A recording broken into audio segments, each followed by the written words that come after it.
Adventurers, welcome back to the Elder Scrolls Lorecast. This is your host, Tom, or Robots. I'm here with Lotus. Lotus, how you doing, man? I'm good. I'm actually very excited about this topic that we're going to get into today. Yeah. We're talking with our patrons today about the different concepts that make up traditional Elder Scrolls games. The things that we've seen, let's say from Arena, but from Daggerfall to Morrowind to Oblivion to Skyrim, a lot of the key concepts. Battlespire maybe. But, the key things that make an Elder Scrolls game an Elder Scrolls game and how important each of those things are. And the context of this is we have a new Elder Scrolls game on the horizon. Who knows if, in the next few years we'll be getting Elder Scrolls 6. We don't know exactly when, but we know it's coming. But we also have games like The Wayward Realms, which are calling itself like a spiritual successor to Daggerfall. And so the other piece of this, I guess I could add on to this, is I was looking through a bunch of indie games recently, and I was like, there's got to be somebody out there who's doing the Elder Scrolls thing, but maybe on a smaller scale, like an indie studio. And it's actually very, very rare. It's hard to find anybody who's really kind of doing the basic core components in an Elder Scrolls sort of way, as opposed to a more traditional RPG sort of way, like other titles. So I wanted to get us all together and talk about which things are most important to each of us and which things we'd like to see in future games and all of that. So it's me and Lotus, and then we also have Rob and Fulcrum and Spartan and Falcon with a box on. Welcome, everybody. On the count of 3, go ahead and unmute and make the sound of an Elder Scroll. Here we go. 1, 2, 3. Wait, was that the Elder Scroll like a manatee? I was expecting like crinkling paper, but oh wow, that's amazing. Most of you didn't make any sound. A constant humming noise, kind of like a Nirnroot. Oh, okay. Okay. More grizzled Nirnroot. Yeah.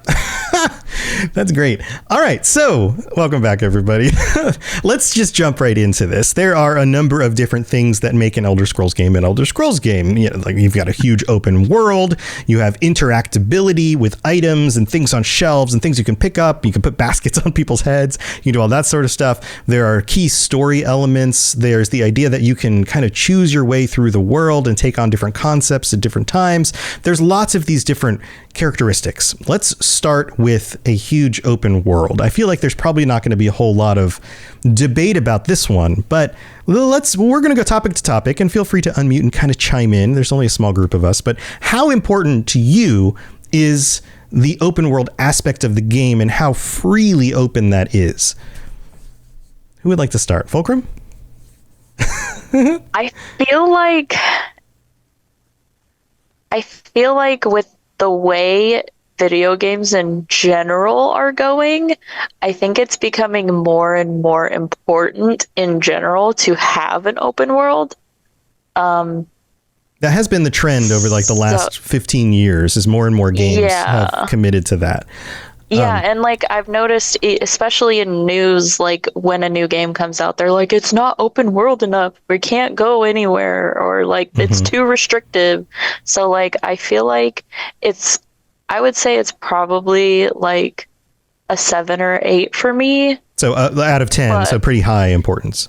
Yeah, but I don't think it should be too much. Like there should be certain limitations, but I don't know how I would.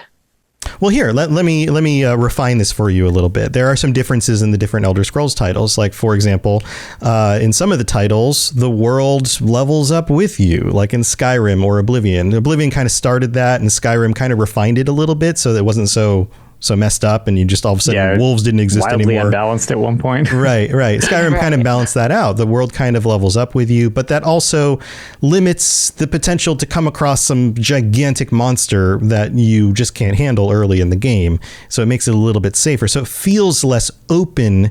It's almost like you can go anywhere, but you can't really do anything yet. You can't try to take on, say, the big dragon at level 2 and see if you can beat it as a level 2 character, because it like the worst dragons don't show up. It would just destroy you. Right. Or if you're somebody who enjoys the challenge of, like Elden Ring, beating Elden Ring at level 1, you can't really do that with Skyrim because you can't unlock those enemies until you level up. Yeah, until you're 81 or whatever it is, you can't get a legendary dragon to spawn or whatever without a mod, I think think it is. I think that's the checkpoint. I don't know. It's been a while since I've On level 1, you intentionally. don't really need a legendary dragon. Any dragon will be terrifying enough, though, I feel like. Yeah, but Yeah. I wouldn't get my achievement without my legendary dragon. Otherwise, it's pop. That's true. That's true. So do you like the idea of there being like a catered open world, kind of more like Skyrim, or does it appeal to you to have like areas and boundaries on the map where it's like, oh, you can go into that part, but you're not ready for it, so it genuinely makes you feel like you have to get strong enough to go there? I think I lean more towards that because like I feel like you should be able to go there and try to experience it, but then get completely wrecked and be like, oh, I'm not ready. Yeah, like for example, Fallout New Vegas. If you just head north on the map from the beginning of the game, you run into like Deathclaw City, and they absolutely demolish you because you're not ready to deal with a bunch of Deathclaws yet. Yeah. So that sort of thing. Yeah, I would say so. I like, but not like so unrestrictive that you could like, I don't know. I guess pretty for the most part unrestricted. Okay. Would you still want there to be world leveling with you as you go? Like it's almost like a hybrid of the two? I think so, yeah. Because like I feel like you should be able to go into those areas and still find things that you can do, but most of the stuff is going to be things that you can't. Right. Would that also mean that if you, let's say you're able to game the system enough and you get through a really dangerous dungeon and you make your way and you sneak past the boss of the dungeon who would absolutely demolish you unless you're like level 50 plus and you're like level 10, and then you can get into the treasure chest and then you can get like the super crazy Daedric sword of like killing everybody. Do you feel like that's balanced, that maybe you could still get that ahead of time? Or I think it would be interesting if you could get it ahead of time, but not use it. oh, like there's like a level requirement? Like the sword have would be enough like a badges. requirement. Yeah. Okay. Yeah. There's so many different ways to handle this stuff, and it's all been handled Yeah. different ways throughout the series and other games. Who else has thoughts on this? Rob, did you have thoughts?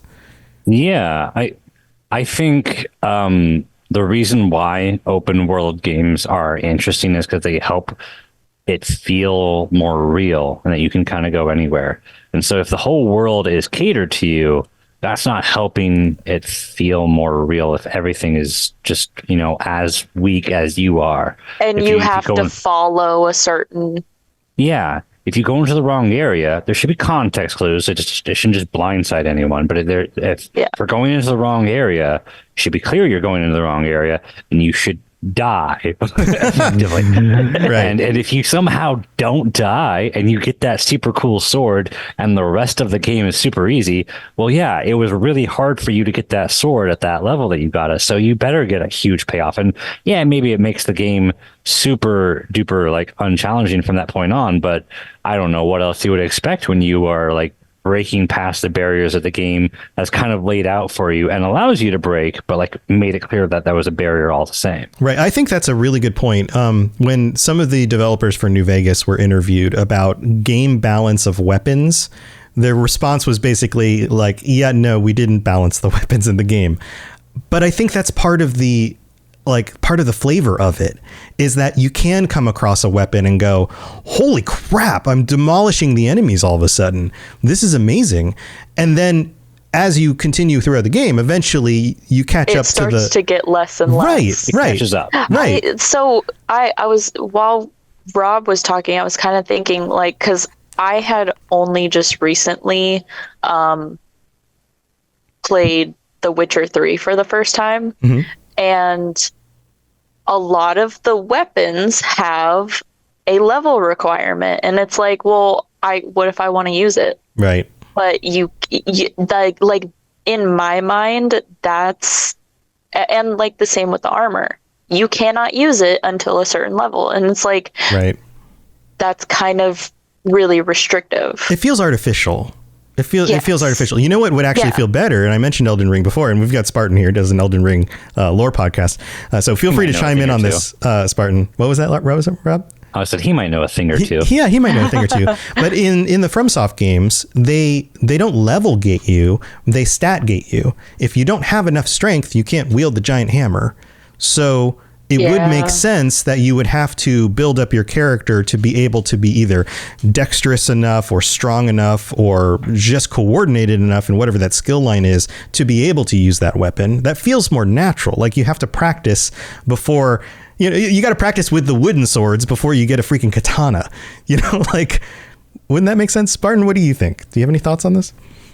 Yeah, I think that's part of it. It's something with the open world and all that. I think for the open world to have like the areas where you go and it's too difficult and you have to like back out. I think for that to feel like satisfying and fun for me, the combat has to be revamped a little bit. Like, because like in Skyrim, like, or like even Fallout 4, like melee combat, like there's no dodge, there's no, you're swiping side to side. So it's like if I were to find something that's so above my, like part of why you can do a soul level 1 or like a level 1 run in Elden Ring is because you have so much more freedom of movement, right, and like control over what you do. So like the actual player, like what you're doing as the player and like the like patience or like skill you may have just has more meaning in that sense because you have more options of what you're doing, where it's like Skyrim, like when I've tried to play like the highest difficulty on Skyrim, it's just, all right, I'm going to step back so I can't get hit, and then I'm going to step forward. You kite everything. And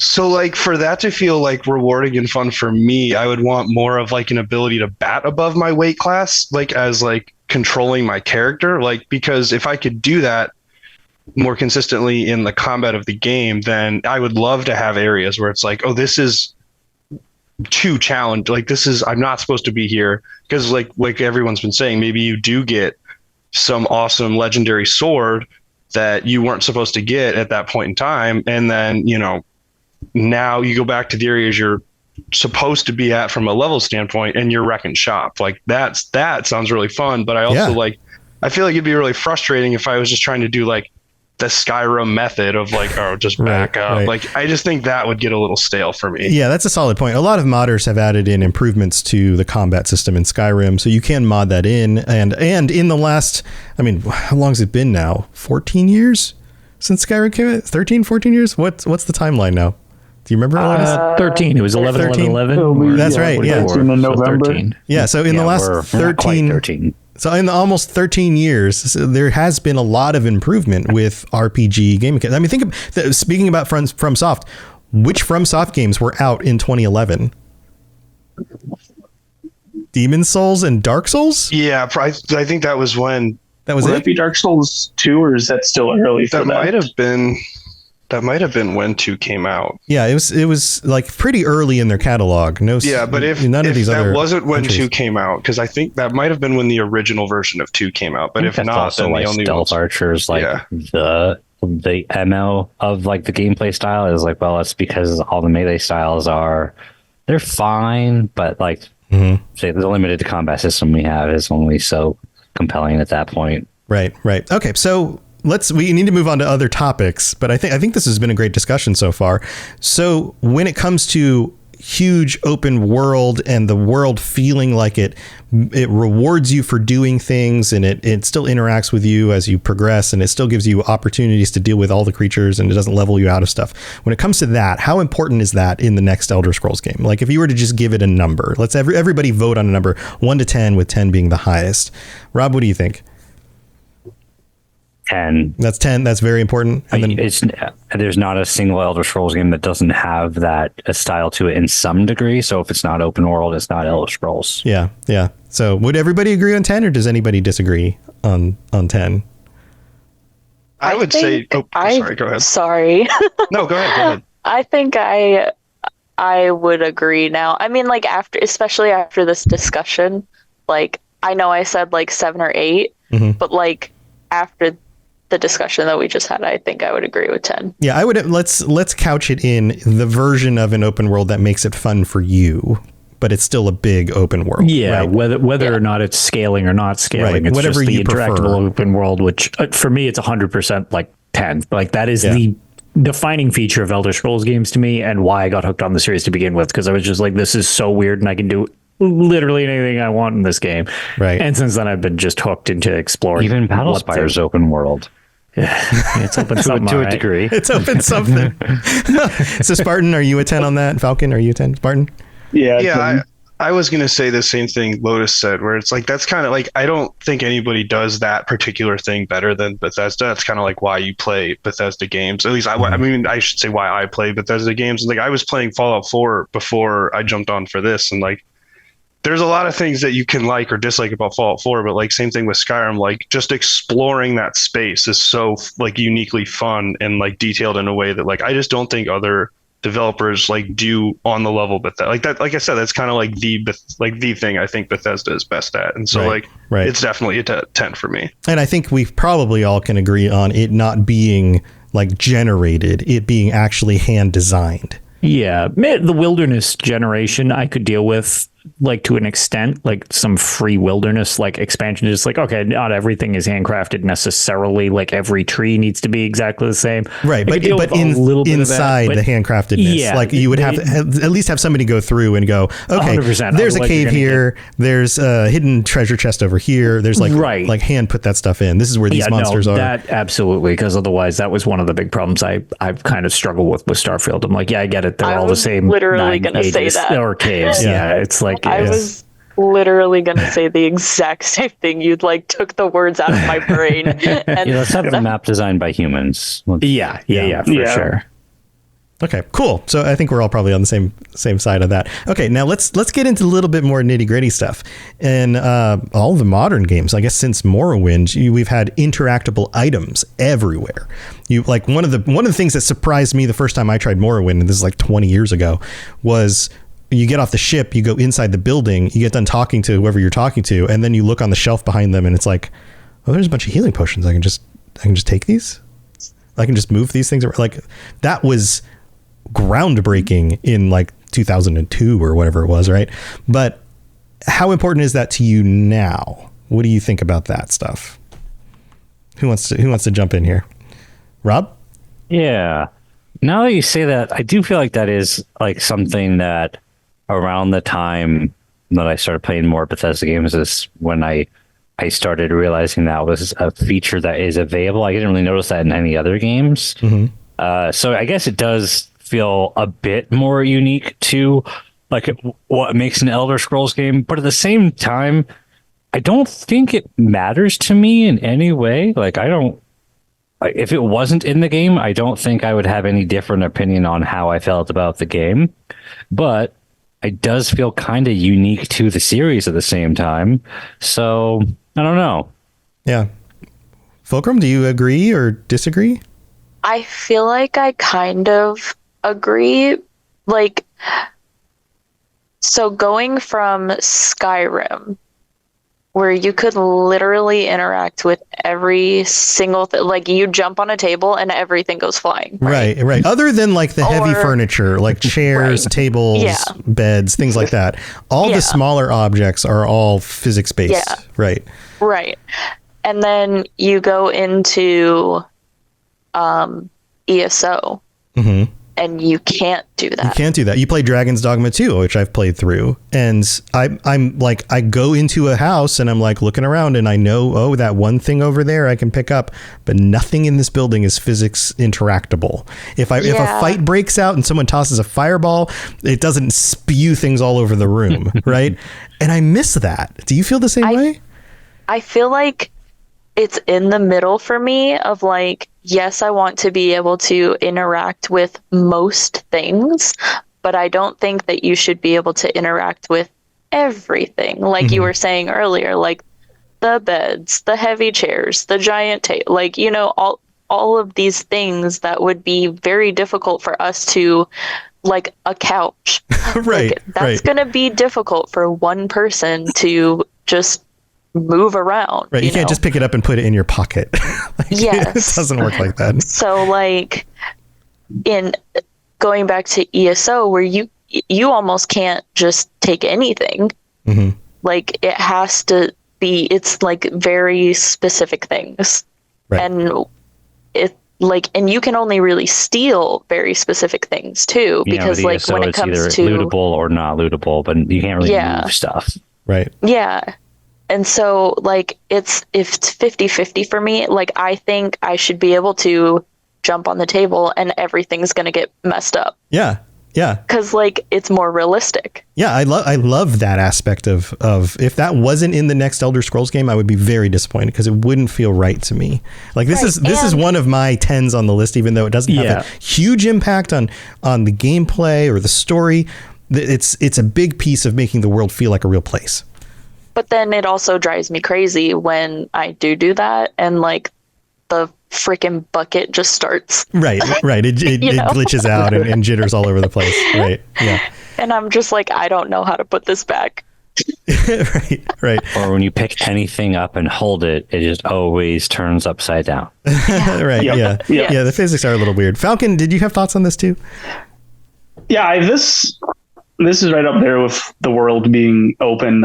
I love physics in games. It's fun. I think the Source engine, like the Valve games, that's my favorite game engine. I love how those games feel. So I like the interactivity that Skyrim has, that you can move that stuff around, that the stuff is real. It's a actual object you can do something with. It's not just like an art piece, basically. Right.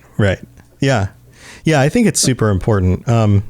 Let's rate this one on a scale of 1 to 10. How important is it to each of you? You can hold up fingers if you want to just kind of vote. We got a 5. We got a 5 from Rob. What do you think, Fulcrum? Well, now I feel like I'm changing my answer again. Like so in the middle. I feel like it's 10 because it is very unique to Bethesda games, but 0 because I don't really care about it. So I'm going 5 right in the middle. That's fair. I mean, everyone's going to have their own opinions. Sure. So I said maybe like a 5 initially, but I think I'm going to go with, I'll bump it up to like a 7, almost 8. Okay. Yeah. Spartan, what do you think? Yeah, I was going to say like an 8 because I feel like it goes pretty hand in hand with like the open world. Like part of enjoying the open world is how you can interact with it. Mm-hmm. So like I feel like those things kind of go together, but I also feel like I don't need like an abundance of like I don't need it to be a game where I can interact with every single thing I find or something like that. Like I just think that there has to be enough of it to where it doesn't detract from the big open world that they're trying to have. Right. Be like so immersive. Yeah, it doesn't feel like you're just in an empty box with paintings. Yeah, because I think that's when it gets frustrating, is like when it's like, oh, I have this big open space you want me to play around in, but there's nothing to actually play with. Right. Yeah. I guess for me, going back to what we were saying in the last topic, it's about the game being restrictive. It's kind of the same thing. Like if you can't interact with everything, then it's restrictive, and I don't want restrictions. Right. Yeah, I agree. I agree with you there. So Falcon, how do you feel about this on just if you were to just rate it, give it a number? Yeah, I think it's a 9 or 10. I think it's up there with the open world because it helps the world be open, in my opinion. Yeah, that makes sense. Lotus, what do you think? So the only caveat I want to add to it is I love the interactability. It's kind of why I let some of the jankiness slide, because a lot of people are like, oh, well, GTA 5 is like even bigger than Skyrim. I'm like, yeah, but I can't go over and just slap somebody's glass out of their hand in GTA 5. It just doesn't work like that. Right. Right. And same thing with like, huge props to all the stuff you can do in The Witcher, but I can't go on a bar top and just dance around kicking crap everywhere. It does not work like that. Right. Bethesda games are kind of, that's their thing. Right. I'm less concerned about the physics sometimes so much. Like they definitely have become more entertaining for like meme value and entertainment, but like that stuff wasn't in Morrowind. But in Morrowind, I stole everybody's pillows and like literally built a 3-dimensional fort out of them because I'm a psychopath. Like, so the fact that I could do that amazing. is still really cool. Right. Because it was like, okay, I can literally just interact with all of this literal garbage. Yeah. You can collect all the cheese and just throw it all in your house. And now when you open the door, it pushes the cheese around or whatever. It became funny differently when they included the Havoc engine. It's like, well, here's a million watermelons and there goes my frame rate. Like different forms of funny with that. But the fact that you can interact with all of the crap in the world is super important to me. and the physics just makes it more entertaining. But even without the physics part of it, that's like up there as like another 10. Like that is part of, it's almost 1-in-1 with the environment to me. I agree. This is another absolute need to have. I love when I kill an enemy, they drop their weapons and they scatter on the ground. Yes. I love that, like you can pick up your arrows. You miss your shot and you can go pick your arrows back up. Right. And I know ESO isn't quite as open with it, but in terms of like MMOs, I've even been shown people are like, the interactability with the environment in ESO is like unparalleled compared to other MMOs. Oh yeah, you don't do that in you WoW. You can interact with more things in ESO than you can in World of Warcraft. Yes. Right. So it's like, it was kind of, I feel like, the best compromise for that style of game. You can pet the dog. And you can always pet the dog and hug the cat and hug the cow, I think now too. But I haven't tried yeah, that. so like that even in some of the other games, the fact that some of it is interactable, it's always kind of like the more there is, the better it is, and the more Elder Scrollsy it's become for me. Yeah, that makes sense. All right, well, we've got to take a quick break and go thank our sponsors. So don't go anywhere, but I've got a number of other topics we got to try to get through. So we'll be right back. This is Hamish Morak, Dragonborn, and you are educating yourself to the Elder Scrolls Lorecast. I think I said sponsors. I mean patrons, but our patrons are our sponsors, so I guess it still works. But thank you to all of you for being here. Thank you to everybody in chat currently, including this wonderful Spambot. Welcome, Spambot. I'm going to banish you in just a moment. I was going to say, I'm just banning Spambot right now. Bye. But a big shout out to our newest patrons, Sup Sammy, I think is how you pronounce that one. Hunter 21-177, Rex Xeon, Nami 681, and Darcelin. Thank you so much for joining us on the Patreon. I hope you're enjoying all of the things that you can get, ad-free episodes and stickers and t-shirts, and joining us on the chats like this, and a bunch of episodes that are not available for everybody. So go check that out at patreon.com/Elder Scrolls Lorecast. And have to shout out our Daedric Princes, Blinding Vision, Hair Scene, Just a Little Bit of Chaos, and Kira C. Thank you so much for your support as well. And for everybody who has supported the show, thank you so very, very, very much. I think it might be Souped Up Sammy, just FYI. Souped Up. It looks like sup. Soup Dupe. Soup Dupe? Maybe it's Soup Dupe. Yeah. Like Super Duper? Super Duper? Maybe. I don't know. Sammy, come let us know how to pronounce your name. Let us know which of us was even, we're just all wrong. Maybe we're all wrong. But also, if you want to help us out in other ways, you can leave a 5-star review on Apple Podcasts. We'll read those out on a future episode of the show. You can rate us on Spotify. That helps a ton as well. Or you can just share us with your friends. That's all very helpful. But we have so much more to talk about. So let's get back to the show. You're listening to the Elder Scrolls Lorecast, dear child of cities. That is why the Night Mother loves you. All right, so while we're on the topic, and I feel like we're kind of hitting on these things that make the world feel more real, or at least more like a place that, like a real place that you can kind of play in, right? Lived in, right? I think one of the things that contributes to that is having characters with real day-night cycles, people who have homes and businesses, and during different times of day they go from one place to another, or they might travel on the roads. This is another one of those things that was scaled back in Starfield that we don't really see in Starfield, but still exists in the Elder Scrolls games. How important? Since Arena, right? Yes, I want to say yes. Yeah, I was going to say they've always kind of been. Well, yeah, if you went to towns at night and stuff like that, there were just less people. Like most people were missing in action. So yeah, like I think acknowledgement that like people are probably sleeping right now. Right, and when right. So no, you're right. Only you're right. the crazies are out right now. Yeah, right. And I feel like it was, monsters would come out in town, so it was like, oh, they're inside because monsters. Everything gets weird at night, I guess. Right. Now, I feel like this peaked in Oblivion because you would even have people with these little side conversations. Like you'd have two people going about their day, right? And they'd pass in the street and one of them would go, oh, tell me again about that thing you mentioned the other day. And then they'll have a little conversation and then they'll move on. And although that was extremely scripted and there were only so many of them, so once you played like 100 hours, you kind of heard them all multiple times. There was something about that made it feel like, oh, these are actual people in a real space going about their day doing human kinds of things. Skyrim doesn't do that as much. And that was one of the things they kind of scaled back on. So what do you all think? Is this another one of those, like, is it important? How important would it be? Would you want them to do more with it, or is Skyrim's version enough? Rob, do you want to share on this one? I was kind of surprised when you said Skyrim doesn't do it enough. I feel like it does. I guess it does it some. They have cycles, and they do talk to each other, but there's something that's I know different. what you mean. There's a lot of dialogue between all of them. Often as like. Sure, I think that makes it more natural though, because maybe that's it was 100% scripted, and so it was like on the same cycle. When you get to that part of the cycle, they have this conversation. Right, Whereas in Skyrim, it's like, well, if these two NPCs happen to be near each other while they're walking around the whole town, every once in a while we'll randomly have them have this conversation, and that feels more natural and more realistic. I like it a lot so more. maybe my initial impressions of this should be corrected. Maybe that is a better system, and maybe that is something that they've developed in a more nuanced way. As a whole, is awesome. I think even just like in the barest of bones scenario in Arena, where we had acknowledgement that there were less people around when it got dark, and even that like there were monsters about, and that made it like the world feel fantastical and interesting.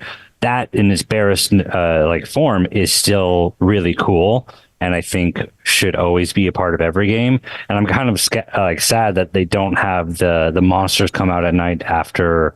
I think Daggerfall was the last one that really embraced that.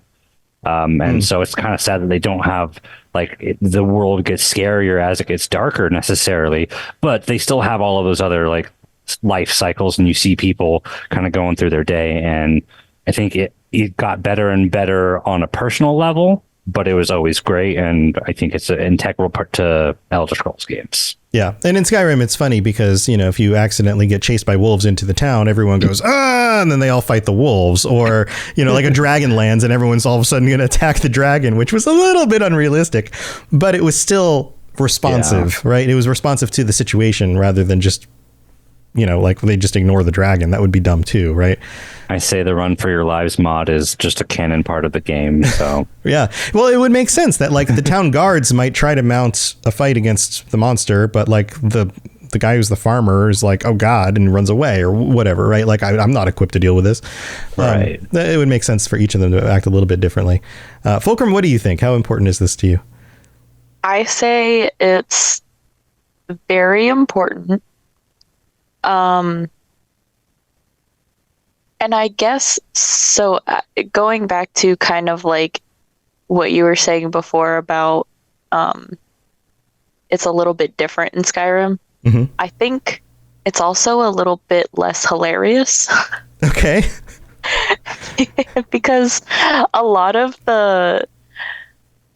it's less realistic in Oblivion than in Skyrim. Uh-huh.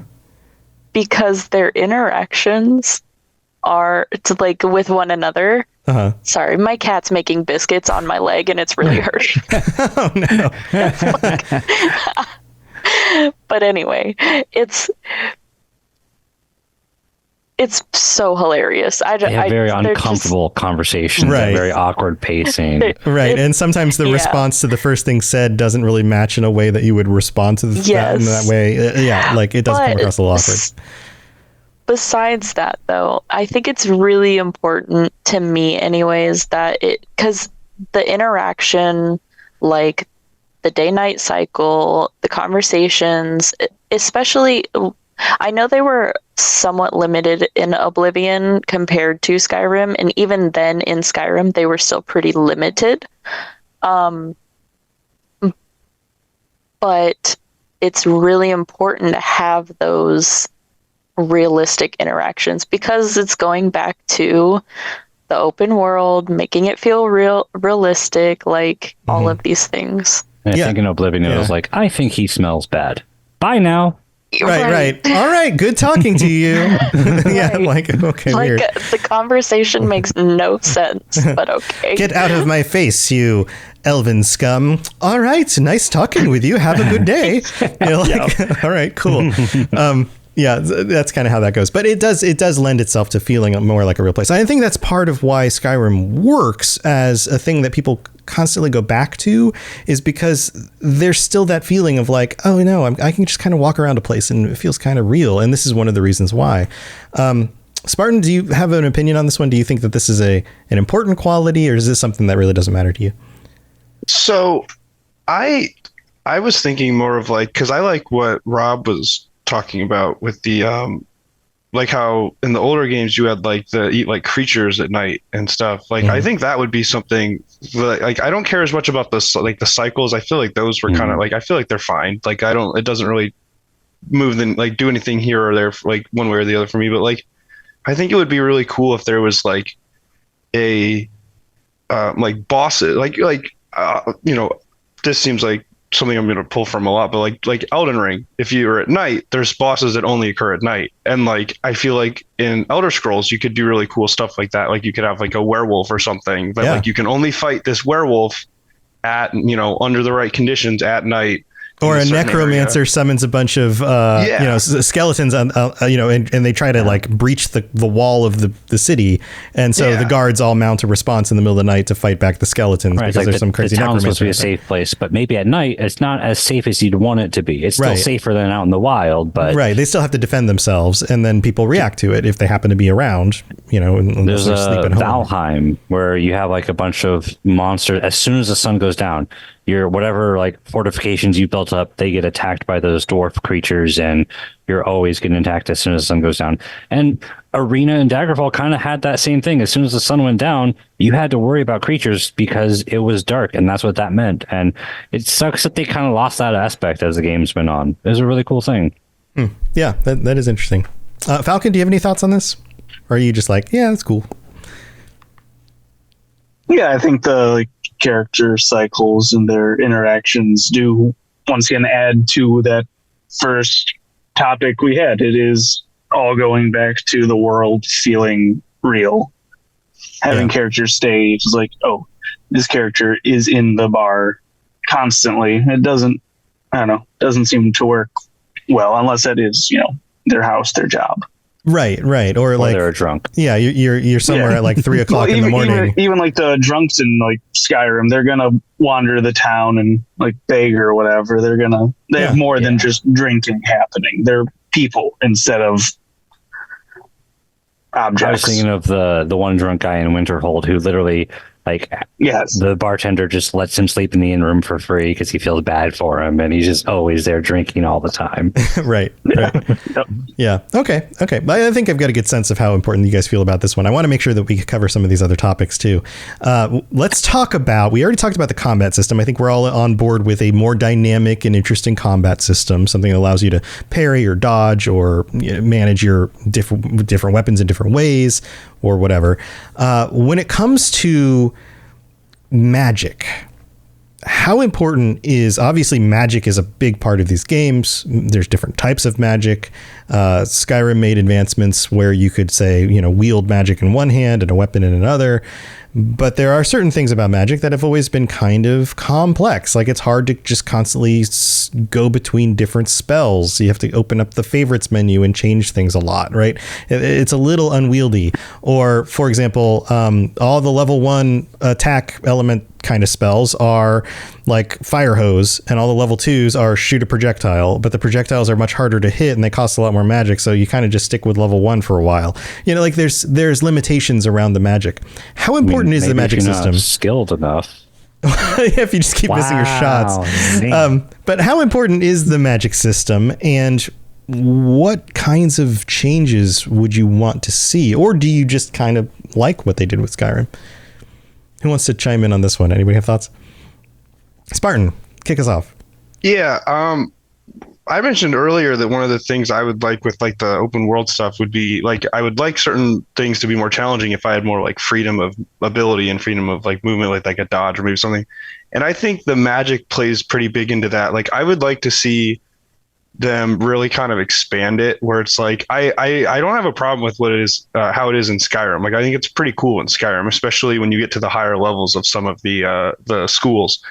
But I think something that would be really cool is like, because Elder Scrolls games, like you have these big open universes with powerful, entities and magical figures, of all kinds. Give us like a super powerful spell school where it's like there's only like 3 or 4 types of spells in this school, but you have to be really advanced to know them, like a blood magic or something, or like something more out there where it's like keep the core staples where it's like, yes, you have your basic schools that like are taught in the mage colleges where like that everybody knows, but add in more unique, like, oh, this one particular like Telvanni mage like invented this, and like the necromancy is one of those like forbidden fields of magic, and you can't just go to the college and learn necromancy. But if you find the necromancer in this one little cave and you convince them with your charisma or whatever, maybe they'll take you under their wing and teach you some of the things they know, right? Like, but that's a big moral dilemma because now you're working for a necromancer, like that kind of thing.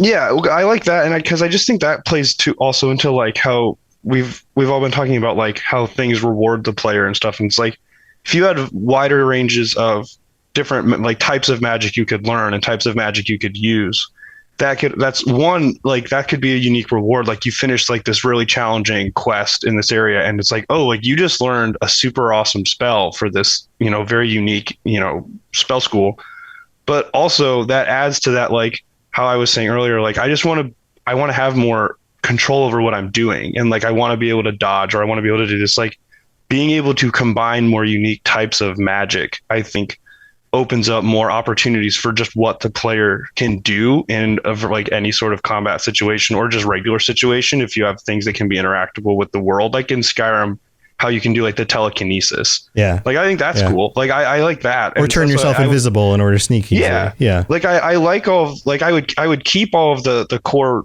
schools that are already there. I would just expand on it in ways where like there are these like legendary or potentially, secret types of magic that you could also learn. Like sword singing.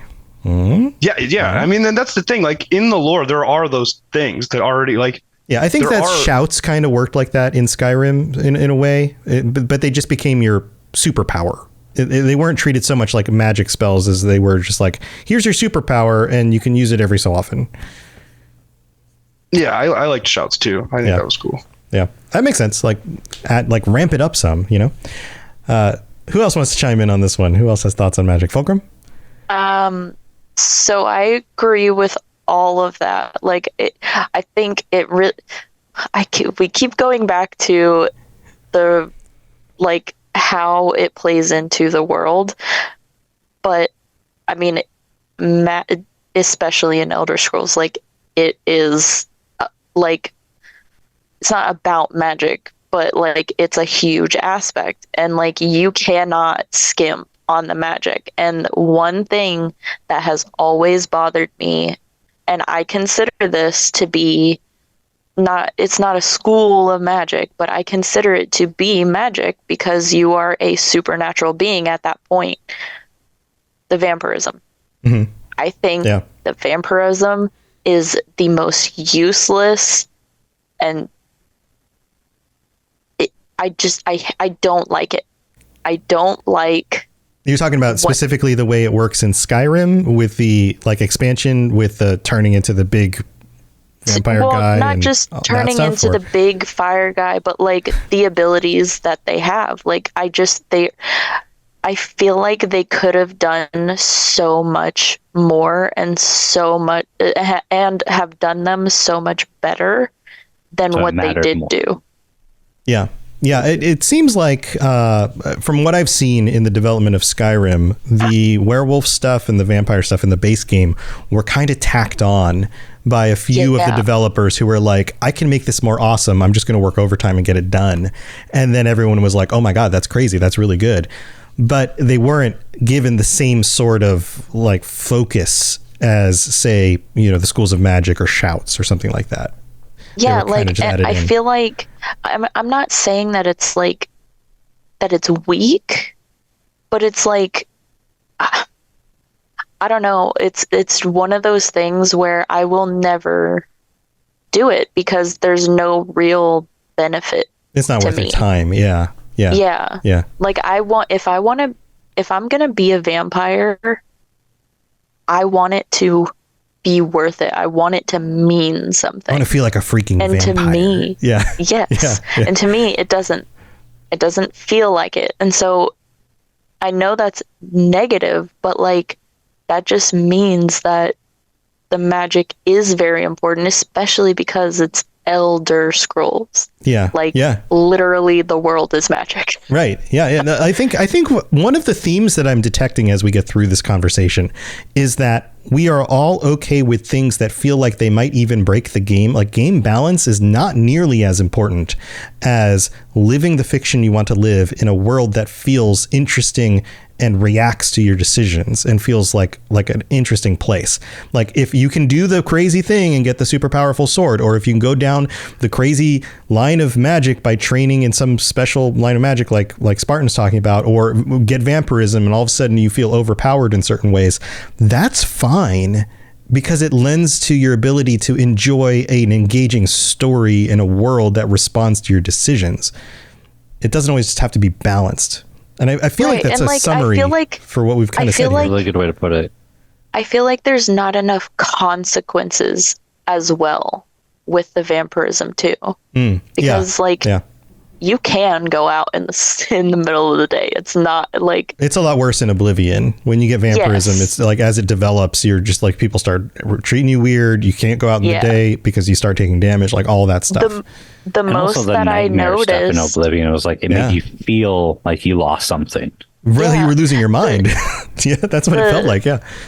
The most that I noticed with it in Skyrim is like if you go to an herbalist, they're like, oh, you look really unwell. Like they don't really like react. Right. They're just like, oh, you look sick. Right. Yeah. Why can't you become like a bane on society and everybody shuns you because you're clearly a vampire? Right. Like, yes. Like I want to feel the consequences. I want to feel the power. I want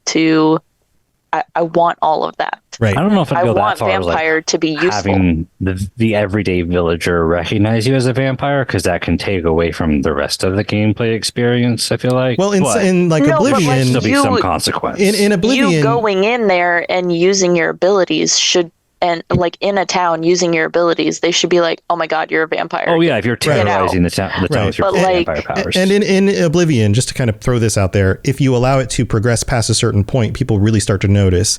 But then you can just go feed on somebody, and then it reduces it, and people don't notice as much anymore.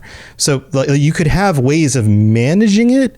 But it's one of those things where, like, if you haven't been managing it or you're just not paying attention to it in the moment, all of a sudden you walk in the middle of town, everyone's like, "Oh dear God," and you're like, "Oh, I forgot." Oops. Yeah. Now there's ramifications. That's like you just said. Oh, I forgot. Like that. That means like that magic to me. That magic is not meaningful at all. Right. Yeah, that's a good point. That's an interesting way to see that. All right, we've got. I feel like magic is important. And again, sorry. No, you're good. A lot of time. You're good. I think we're hitting together. This is like a conversation that we're all in, and I think we're getting to the core of some. And that was my point of pitching this as a topic for this week, is getting to the root of what makes an Elder Scrolls game feel like an Elder Scrolls game. What really does that? Because I'm sure it's something that they debate internally in the development team, and I'm sure there's a lot of pressure to do a lot of things in ways that other games do or whatever, or to continue things in a certain trajectory. But I think that to the benefit of the core fan base, there are certain things that just mean a lot to each of us. And like we discussed before, some of those things are the things that give us more control over our own stories, whether they're balanced or not. And I think that's probably important. Now, last topic that we're going to cover here is crafting and building and all of the combination of that, like the making of potions, maybe even managing your magic, creating your own types of magic or whatever, but definitely crafting your weapons and your armor, or being able to build a home or construct a home, or take some of the things they've added to some of the Fallout games and work that stuff in. How do you all feel about that side of the games? This one I kind of want to jump in on because it ties into the last one. Is like, magic and stuff like that, and the combat, these kind of all like relate to each other, and they have like obviously an impactful feel. I feel like one of the things is I think crafting is a huge benefit to the series, especially because I think they've kind of too much with the streamlining on Magic, and I feel like they need to bring back spellcrafting. Like that's a thing that I feel is lacking in Skyrim, like notably. How restrictive the Magic has been streamlined down, I think, is a detriment. But the other thing is, sort of with Starfield, is like, I feel like where it kind of got, crafting became, hey, you can craft just to say you can craft. Like, here are outposts, but they don't really have a purpose because you already have so much money, it doesn't matter. So you can craft these things. Crafting, I think, is super useful when it has a purpose. Spellcrafting has a purpose. Crafting armor and being able to upgrade it has a purpose. Right. Yeah. Being able to build settlements from Fallout 4, I thought, had a purpose. Your homestead has a purpose. But it started to become so elaborate in a way almost just to let you do it, which I do appreciate. But I wish they would start kind of like keep maybe what they have with these like settlement style things and outposts and whatever. I mean, you don't have a ship in Elder Scrolls 6, I wouldn't assume, but well, I mean, there has been talk about whatever. There has been talk about if it is going to be around Iliac Bay, that maybe they're actually like going to be a literal able to, boat. you actually have a ship, and then you can build a ship and travel. These things are places. Great, but let them be more than just crafting it for the sake of crafting it. Like I think expanding the crafting is great, but let it have a purpose other than, hey, it can make you more money. I have more money than God. Like, I don't need more money. Like, let me do something with it. Right. It's more fun to get money by going on a quest and finding a cool treasure in a cave somewhere than it is to build 100 daggers and sell them. I kind of counterpoint your point, Lotus. I don't necessarily disagree with you, but I hate crafting in most games. Okay. It's just more work when I'm here to have fun, not work. Like filler. Yeah, I don't play video games to do menial tasks. And I feel like that is what that feels like a lot of the times. However, if it gives you the option where like, oh yeah, if you want better armor, you can have a really good like blacksmithing skill or whatever, and then you'll have a better defense stat because of that, or your sword will do more damage if you sharpen it as a pro blacksmith. I like that. And then if I don't want to do that, I still have a good sword. I still have a good suit of armor. Oh yeah, 100%. And so like, as long as it's not so contingent that you need to craft, then I'm on board. And then if there is something that, like, say they put boats in the next game and we have to make a boat.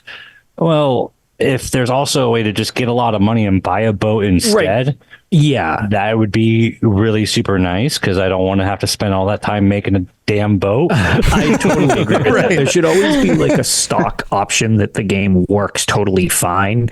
But like, it's one of those things, if you want to get involved with it, it can benefit you. That's great. But it's like, here's your boat to get around the Iliac Bay. It looks like, it's a cardboard box with a sail strapped to the top. That's fine, because it can still get you around. The other piece of this that would make it even more interesting is people, if you take the time to build your own boat and customize it, people notice it. And people treat you differently. The interaction that you would get. If this ties into if this ties into all the other stuff that we talked about, this world reacting to your decisions, and you pull up on a new port and you've got this badass looking boat and you get off and people are like, "Whoa, who are you?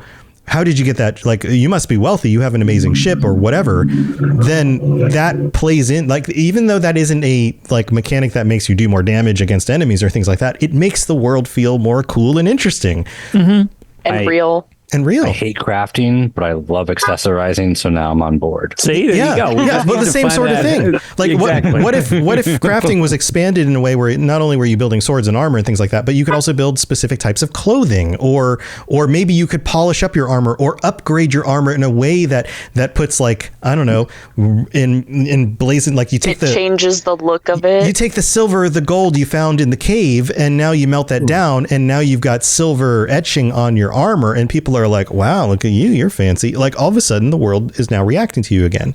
You're like in RuneScape and you got that gold trim armar. I guess so. Is that a RuneScape thing? But I feel like that's part of it. That kind of plays into it as well. Let's Spartan or Falcon, either of you guys want to chime in on the crafting side of things?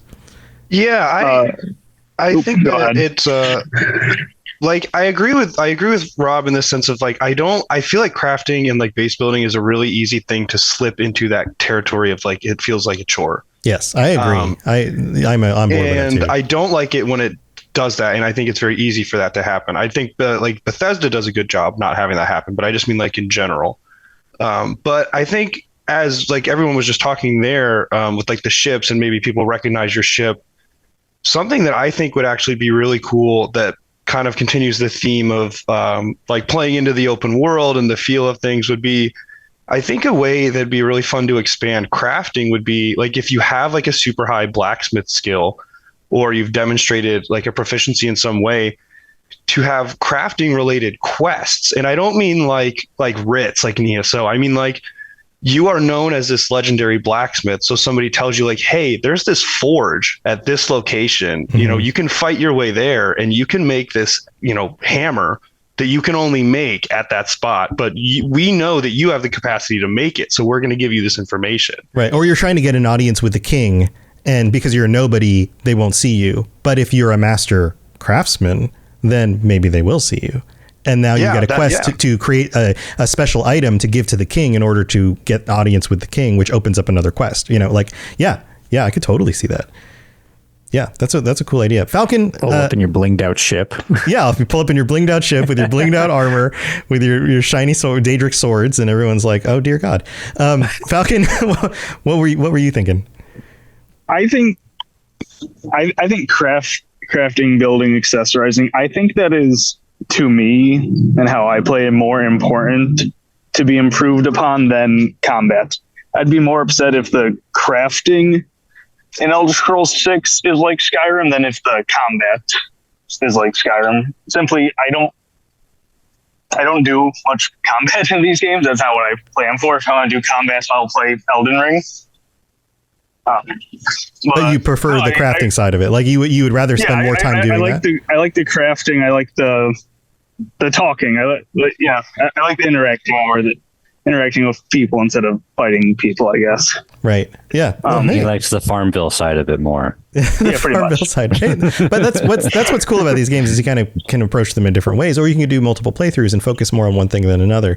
And I think if they continue to flesh that out in ways that is satisfying, then that will be a success, right? I think again, if they want to mirror the success that was Skyrim, then there are some of these things that we've been talking about absolutely need to be a part of the next game, or it'll be the sort of thing where we all play through it once and then we just don't play through it anymore. And like, I personally want an Elder Scrolls 6 that I go back to every year and I go, oh, I want to do another playthrough. I want to try doing this because I never did this before. Or, you know, and we've talked about locking out quests and things like that. And there are definitely some things that we haven't discussed. Some of the character stuff, story. We could get into more detail with the combat, but we're running out of time. So maybe we should shelve those for a future episode, kind of come back around to that stuff. I think that'll be the plan. Thank you for joining me, everybody. This has been super fun to get into the details of how we've enjoyed these games and what things are important. Let's go back through everyone and feel free to throw out whatever you want into the world, share whatever you want with everyone. And other than that, thank you for being here. Rob, let's start with you. I'm just going to go down the list of everyone on my screen. Anything you want to share? Hi, Rob. I'm Rod the Princess. You can follow me online. I'm in the Discord as well as always. I am still legally a guild officer for the PCNA Guild. I'm playing a little bit here and there because Jillian's guilt tripping me, so you might see me online occasionally. Gold Road's coming out soon. Yeah, probably won't play it. At least not right away. You'll probably play it at some point. Yeah, maybe one day. We'll see. But yeah, that's me. Sky Oblivion Project. Woo. That's it. Awesome. Well, thanks for joining us. Fulcrum, you got anything you want to share?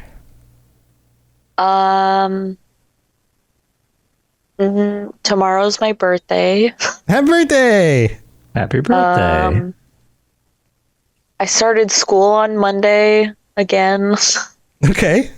Well, that's really all I got going on. All right. Well, good luck with that. I'm in the Discord. I play WoW. Sometimes I'll probably jump back into ESO eventually when I'm not playing WoW with my husband. Yeah, changing things up every so often. Yep, I get it. Well, thanks for joining us. Spartan, anything you want to share? Yeah. I am one of the hosts of the Elden Archives, which is the From Software Lorecast from the Rocket Club with the network. Those episodes come out every week on Spotify, Apple Podcasts, all the usual platforms and all that. And with that, obviously, we're like 3 weeks away now from the DLC, which I'm like flirting with the idea of just like uninstalling social media from my phone, like, because I just like, as we were recording, apparently there was some big like Destiny leak and Elden Ring stuff was involved in that, so it's like it's already starting on that front, which is exciting, but I also like, I don't want to be spoiled by anything, because I'm very excited for that, and also I'm just kind of excited for how it's going to feel, because this is the first time I've had to play new content after becoming the host, so I feel like I have a different lens now. It does. It changes things. Yeah. Like, and I haven't had that experience yet, so I'm excited for that too. Yeah, every time there's a new update for ESO or any of the other shows I do, there's new content that comes out. I have to debate like, how much do I cover, how soon, what is too spoilery for the audience, what isn't. It changes things up. Yeah, it definitely. And what do I know about this now that I'm not going to get wrong in a month from now and be like, crap, I misinterpreted that playthrough because there's more information that's come out, So yeah, it is a thing. But go check out the Elden Archives if you're playing Elden Ring, and I'm excited about the expansion as well, the DLC that's coming out. So it sounds like it's going to be awesome. And then we've got Falcon. Falcon, anything you want to share? Nope. No, not much. Just I'm in the Discord. I talk in that pretty often, and then I'm playing through the Half-Life games. So that's kind of all I've been doing. Nice. Classics. Blue Force, one of the spin-offs between 1 and 2. Yeah, where you play as like the cops, right? What were they? The security team. Yeah, man, those are classics. Yeah, they're good. Rip Half-Life 3. Yeah. I'd just be happy with episode 3. Right. Yeah, right. Just more, please. Yeah. Anything. That would be nice. Well, thanks for joining us, Falcon. And then Lotus. Thanks for having me. Yeah, man. Anything you want to share, Lotus?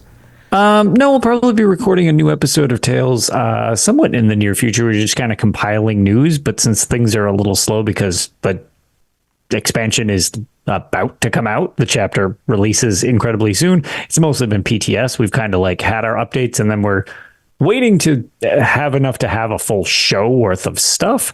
But since it's going to be dropping very soon, I will probably be having another episode of Tales of Tamriel maybe about a week or so. But other than that, I've just been playing some ESO. As I guess I'll do a shout out for, speaking of guilds, the PlayStation side of things. We've had quite a few more people join over there. If you play on PlayStation NA ESO and are interested in a guild, you're more than welcome to apply and jump in with us. We're got our guild hall. I've almost got it finished with every crafting station available, and the hall itself is nearly done. So if that's a platform you play on, feel free to just request an invite. We really just use it to filter out douchebags, and that's about it. Right. But people are just friendly, and it's mostly social, just chatting and stuff like that. Nothing super organized, and no real requirements of anything other than just if it something you might be interested in. Yeah, go check it out. That reminds me, I'm sorry to butt in. Yeah. I wanted to shout out to the PCNA Guild because Jillian, the guild officer who's actually still doing stuff, has totally souped up our guild base. We have like every resource that a guild. I saw that you guys just finished your full crafting station. Yeah, we have every crafting station possible. Yep. We have all of that. Shout out to Jillian. If you guys want to join PCNA, I know I'm not as active in there, but they are still popping off. Go have fun. See all the hard work that Jillian's done. So yeah. She's been doing events on like Friday nights, deserving a shout out with people hanging out and taking on dungeons or whatever. Lots of stuff going on. So jump on the Discord if you're interested in any of that stuff. Also, the dev team for ESO did an AMA on Reddit. That's true. What was that, like yesterday? So they answered. I scrolled through some of it. I got some of the questions, but a lot of the standard stuff where like, hey, when are you going to fix this part of the game? A lot of those. But also, that sounds like an ESO AMA. Yeah. But also, like, hey, I'm really excited about this. Can't wait to learn more about that. That kind of stuff. So it's worth checking out if you want to go check that out as well. But yeah, we're getting a expansion very soon, and I'm excited to jump into it and play through the prologue quest recently. in ESO? Yeah, it's I don't real know good. if you all have done that, but yeah, it's great. It's surprisingly involved too. Yeah, it takes you to like 3 different really interesting locations that have to do with different Daedric princes, and you've got the big like shrines to them with like I love when you get to interesting art. It's a pretty full prologue quest. Yeah. If it's any I guess any reference for what we're going to get in the actual full thing, if the rest of it is similar in scale with the way the quests work, and I don't know, some of the story bits, like I'm really interested to know, like, how does this play in with these other Daedric princes specifically, because we knew about Hermaeus Mora, but like there's a lot of cool stuff. Go play through it, and then we'll talk about Gold Coast, you know, a little bit later after people have time to dig into that. But Lotus and I will be back next week. We're going to finish up getting through the main quest line for Daggerfall, or at least maybe we got 1 or 2 more We'll episodes. Give it a shot. We'll give it a shot. So many quests and they all interloop. Yeah, we'll give it a shot to get through it. We'll do the best we can, and then we'll be on to other stuff. So have a wonderful week, everybody, and we will see you next time. Stay safe out there. See ya. Thanks for tuning in to the Elder Scrolls Lorecast. Check out robotsradio.net for more podcasts just like this, and join us on the Robots Radio Discord. Be part of a community of over 5,000 people who are excited about video games and so much more. Robots Radio. Games, lore, stories, community. Just press play.